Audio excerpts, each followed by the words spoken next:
Allahabad university LLM exam के लिए अब केवल देखिए 30 से लेकर 40 दिन रह गए हैं और इस वीडियो में हम लोग बात करेंगे एक फुल स्टडी प्लान की कि आपको इन जो 30 से 40 दिन आपके पास बचे हैं उनको कैसे यूटिलाइज करना है, कैसे आपको सब्जेक्ट्स को डिवाइड करके प्रिपरेशन करनी है, किन बातों का ध्यान रखना है, प्रैक्टिस कैसे करनी, पूरी बात करेंगे। तो इस वीडियो को लास्ट तक देखिए और हमारे चैनल संभव लॉ को सब्सक्राइब करिए बिकॉज पहली बात हम लोग आपके लिए पूरे पूरे स्टडी सेशंस और अभी एमसीक्यूज की पूरी प्रैक्टिस सीरीज लाएंगे जहां मैं आपको लाइव एमसीक्यू प्रैक्टिस करवाऊंगा पूरा एक्सप्लेनेशन के साथ, तो आपको वो बहुत बढ़िया बेनिफिट करेगा। उसके साथ में आपका जो भी काउंसलिंग रिलेटेड डाउट्स होंगे इलाहाबाद यूनिवर्सिटी होने के बाद आपका कहाँ होगा नहीं होगा वो पूरा भी हम लोग यहाँ पे आपके लिए कवर करेंगे और टॉपर के इंटरव्यूज और बाकी चीजें भी आपके लिए हम लोग लाने वाले। तो प्लीज चैनल को सब्सक्राइब जरूर करिए और व्हाट्सएप टेलीग्राम ग्रुप ज्वाइन कर लीजिएगा बिकॉज ये जो एमसीक्यू सीरीज होगी इसके पीडीएफ अगर आपको वहीं पे मिलेंगे। ठीक है, अब सबसे पहले बात करते हैं कि ये जो आपका एग्जाम है ना स्टूडेंट्स, इसका एग्जाम पैटर्न क्या है। देखो आपको यहाँ पे 150 क्वेश्चंस मिलते हैं जिसमें आपके 2 घंटे हैं इस पेपर को आपको सॉल्व करने के लिए। और पहले क्या था, यहाँ पे करीब 10 से लेके 11 सब्जेक्ट्स होते थे, अब ये इसको बढ़ा के इन्होंने 15 कर दिया। मतलब एग्जाम की जो डिफिकल्टी है वो थोड़ी सी इंक्रीज हुई है, ये आपको साफ साफ दिख रहा है।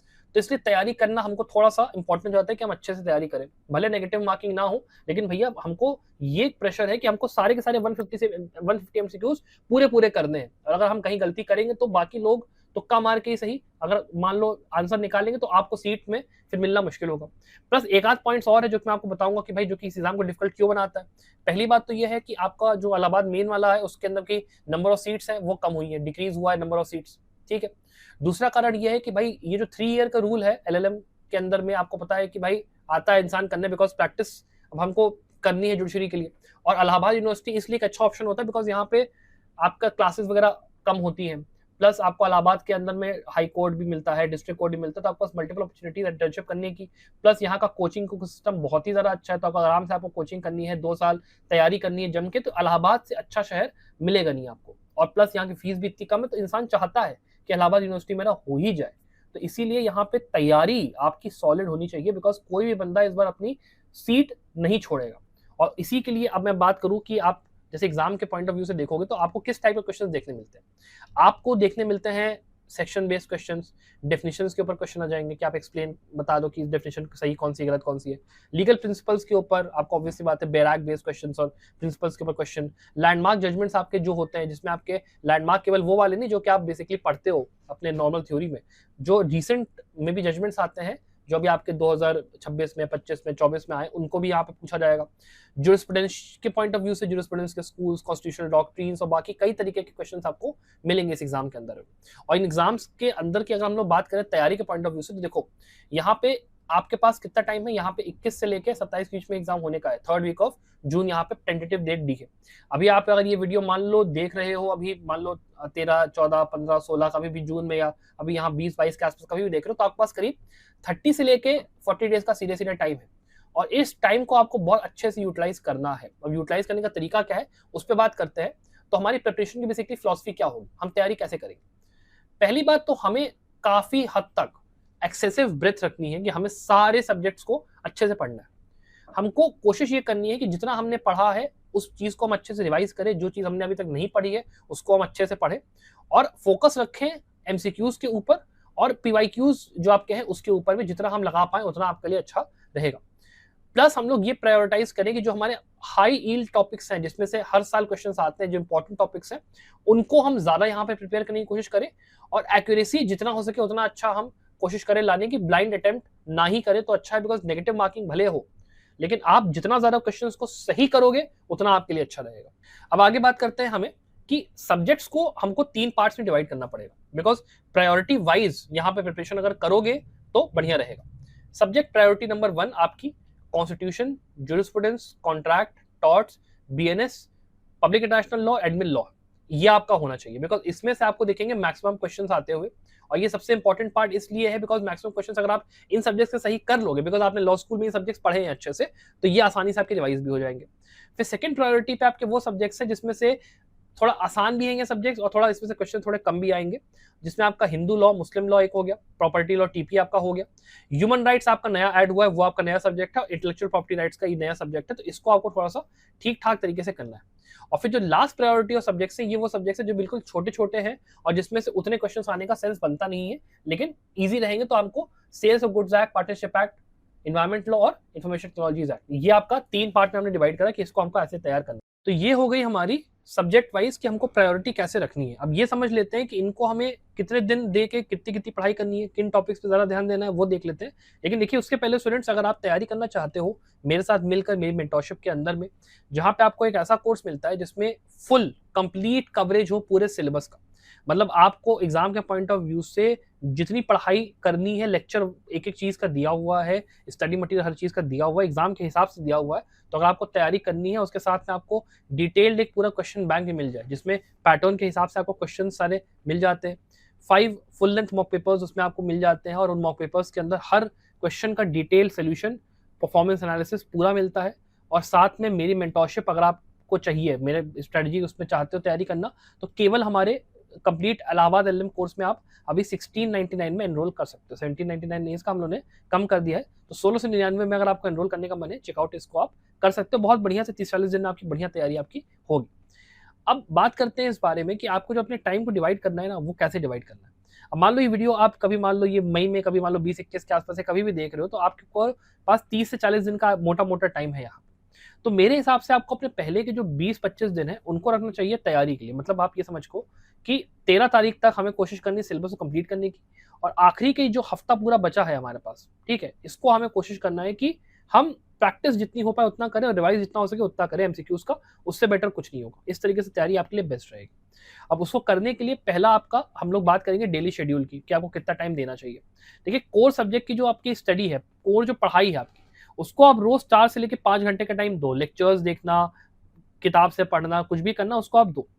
फिर रोज कम से कम 2 घंटा या 1 घंटा अपना प्रैक्टिस करो एमसीक्यूज की अच्छे से, उस पर्टिकुलर सब्जेक्ट के टॉपिक वाइज आप एमसीक्यूज लगाओ। फिर आप करो रिवीजन 2 घंटा, कि आपने जो पढ़ा एक दिन में 4-5 घंटा उसका रिवीजन करो। और फिर अगर आप टाइम बचता है तो फिर आप एक छोटा मोटा पीवाईक्यू या मिनिमम कोई लगा लो तो सही रहेगा। तो इस तरीके से आपकी करीब 10 से लेकर 11 घंटे की पढ़ाई अपनी मोटी मोटी होनी चाहिए रोज की, तो आपका ये सब्जेक्ट थोड़ा सा खत्म होते हुए हमको शेड्यूल में दिखेगा। फिर अब बात करते हैं हम लोग अपने फेज 1 के बारे में। तो हमको पहले पूरा यहाँ पे गोल है कि सिलेबस खत्म करना है, ठीक है।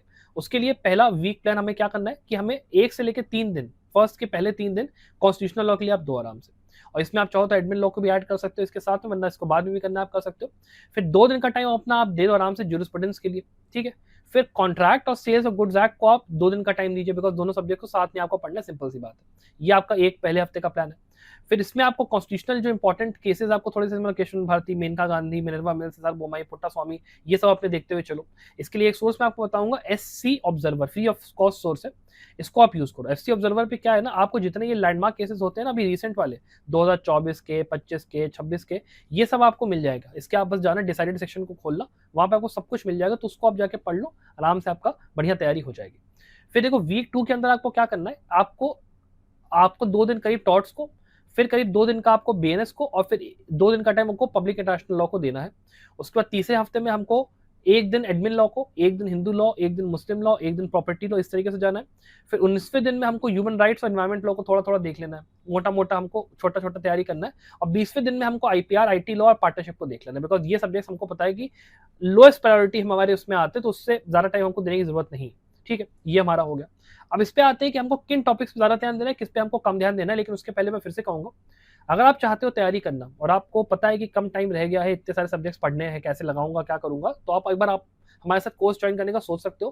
बिकॉज लेक्चर्स पूरे मिल जाते हैं, मेंटरशिप भी रहती है मेरी, साथ में मॉक पेपर्स, पूरी एमसीक्यूज की पूरी सीरीज, सब कुछ आपके पास आता है केवल 1699 में। और अगर मान लो आप ये चाहते हो कि आप केवल इलाहाबादी नहीं बल्कि लखनऊ और इलाहाबाद यूनिवर्सिटी दोनों की तैयारी साथ में कर सको, और उसमें आपको यही सेम टू सेम कोर्स है, बस थोड़ा सा 100 रुपये महंगा हो जाए आपका अगर, और आपको लखनऊ उसके लिए पूरा बढ़िया से तैयारी हो जाए, 5 महीने के लिए कोर्स वैलिड भी हो कि आपको फ्यूचर में थोड़ा यूज करना, वो भी आप कर सकते हो, तो आप हमारे इस कोर्स में चेकआउट कर सकते हो। फिर बात करते हैं फेज 2 की, जैसे आपका आता है रिवीजन प्लस एमसीक्यूज की। देखो यहाँ पे आप कोशिश ये करो कि रोज का आप यहाँ पे जो आखिरी के जो आपके 20 दिन बचे हैं करीब करीब, उसके अंदर में आप 100 से लेकर 150 एमसीक्यूज को सॉल्व करने की कोशिश करो रोज का। कोशिश करो कि हम जो एरर्स होते हैं उसको हम लोग थोड़ा सा देख के चलें, वीक एरिया से थोड़ा फोकस करें, ताकि हमको पता चले ना कि कौन सा सब्जेक्ट में हमको थोड़ा कम आता है, और उस सब्जेक्ट्स को हम रिवाइज करें। जैसे मान लो आपने पार्टनरशिप में पढ़ा लेकिन उतने अच्छे से नहीं आपका हो पाया कवर, या फिर आपने मान लो आईटी एक्ट पढ़ा वो आपका नहीं हो, तो इस दिन में आप इसको करो, आपके लिए सबसे अच्छा यहाँ पे रहेगा। एक और चीज मैं कहूंगा, अगर आप हमारे कोर्स में आते हो तो उसमें आपको क्या रहता है कि जितने आपके एमसीक्यूज हैं ये आपको मिल जाते हैं, वरना आप एक कुछ मत करना, हम लोग अभी शुरू करेंगे करीब वही 20 मई के आसपास से आपके लिए डेली एमसीक्यू सीरीज, जहाँ पे आपको मैं रोज कम से कम 20 से लेकर 30 एमसीक्यूज जो मोस्ट इंपॉर्टेंट है इस एग्जाम के लिए, उनको मैं सब्जेक्ट वाइज आपको प्रैक्टिस करवाऊंगा। तो बस मेरा यूट्यूब चैनल ज्वाइन कर लो, वहाँ पे आपको मैं डेली फ्री ऑफ कॉस्ट में पूरा ही करवा दूंगा, तो आपको अलग से कुछ करने की जरूरत नहीं पड़ेगी यहाँ पे। फिर बात करते हैं रिवीजन ऑर्डर की। तो रिवीजन के लिए आप constitution, jurisprudence, contract, torts, BNS, PIL, personal laws और फिर आपका आईपीआर, आईटी एनवायरमेंट को 2 टाइम। वरना अगर आपको लग रहा है कि किसी सब्जेक्ट में आपको टाइम कम दिया है तो उसको आप अपना अकोमोडेट हिसाब से कर लो। फिर फेज 3 में आप कोशिश ये करो कि आपके पास जो आप टाइम यहाँ पे बचा है, या तो मान लो आपके पास टाइम बचा है, आपने जल्दी शुरू करा, नहीं तो आप कम से कम कोशिश ये करो कि आपको 5 से लेकर 8 मॉक पेपर्स फुल लेंथ देने हैं और अपनी गलतियों को रिवाइज करके जो वीक सब्जेक्ट्स है उसको इंप्रूव अपॉन करना है। मतलब आपके पास अगर 30 दिन का टाइम है तो पहले 20 दिन आपने तैयारी में दिए, फिर आखिरी के जो 10 दिन है उसको आपने रिवीजन प्लस मॉक टेस्ट में दे दिए। सिंपल सिंपल, उसमें और कुछ नहीं करना है। और सब्जेक्ट वाइज मॉक्स जितने लगाओगे उतना आपके लिए बढ़िया रहेगा, उतना अच्छा आपके लिए रहेगा। फिर इस बारे में बात करते हैं कि आपको जो बेस्ट सोर्सेज हैं वो आपके पास क्या है, कि आप कैसे उसको तैयारी कर सकते हो। तो देखो, आप पहली बात तो बेराट को अपना दोस्त बनाओ। बेराट से तैयारी, सबसे अच्छी तैयारी वहां से होती है। नोट्स वगैरह की बात आपकी जहां तक आती है तो आपको पीडीएफ वगैरह मिल जाएगा टेलीग्राम के ऊपर, वरना आप आई रीडर्स का यूज कर सकते हो, वहां से पढ़ाई कर लो, या फिर एके जैन की वो आती है उसका यूज कर लो, या फिर आपके पास यूनिवर्सल्स की ऑब्जेक्टिव जो गाइड आपकी आती है एलएलएम गाइड, उसका भी आप यूज कर सकते हो तैयारी करने के लिए। उसके अलावा जुडिशरी के लिए जो प्रीलिम्स के आपके एमसीक्यूज होते हैं आपको पता है, जैसे आपका परीक्षा मंथन की पूरी बुक आती है, उस बुक को आप लगा लोगे, प्रीलिम्स के बेस के क्वेश्चंस लगा लोगे तो आपको बहुत बढ़िया तैयारी आपकी हो जाएगी। बाकी पीवाईक्यूज और मॉक टेस्ट वगैरह अगर आपको चाहिए तो फिर आप हमारा कोर्स चेकआउट कर सकते हो। उसमें आपको क्या है कि पीवाईक्यू और साथ में आपको मॉक पेपर्स वगैरह जो होते हैं वो पूरे along with video lecture, study material पूरा एक बार में आपको खेल खत्म मिल जाता है। तो वो बहुत ही अच्छा रहता है, केवल 1699 में, जैसे आपकी मर्जी हो। फिर अब बात करते हैं कि हमें कौन कौन से टॉपिक्स पे ज्यादा टाइम यहाँ पे देने की जरूरत है, बिकॉज ये जब तक हम अंडरस्टैंड नहीं करेंगे तब तक मजा नहीं आएगी। तो देखो, nature of constitution, federalism, fundamental rights और ये यहाँ पे ये जितना पार्ट है सेशंस तक, ये आपका काफी इंपॉर्टेंट पार्ट है, इसमें काफी स्कोरिंग आपको मिलेगा। उसके बाद आपका यूनियन एग्जीक्यूटिव, यूनियन आपकी जो जुडिशरी है आपका, उसके अलावा पार्लियामेंट वगैरह हो गया, ये पूरा इंपॉर्टेंट हो जाता है। अमेंडमेंट प्रोसेस आपका इंपॉर्टेंट होता है, जुडिशियल रिफॉर्म आपका रिव्यू वगैरह, ये सब पार्ट इंपॉर्टेंट हो जाते हैं। और उसके अलावा इमरजेंसी प्रोविजंस और लैंडमार्क जजमेंट जितने आपके हैं, जो मैंने आपको बताया कि एसटी ऑब्जर्वर में आपको करने, वो थोड़ा आप देख लो, वो आपके लिए इंपॉर्टेंट होते हैं। ये सब पॉइंट सबसे ज्यादा इनको टाइम दो, बिकॉज 2-3 दिन का टाइम ही देना है तो इसको ज्यादा टाइम दो। फिर एडमिन लॉ पे आ जाते हैं। तो एडमिन लॉ के अंदर में ये जितने टॉपिक्स आप देख रहे हो जो मैंने स्क्रीन पे दिए हैं, इनको ही आप कवर करो। ज्यूरिस्प्रूडेंस पे आते हैं तो ये जितने टॉपिक्स आप देख रहे हो इसको आपको 2 दिन का टाइम देना है, इनको आप कवर कर लीजिए।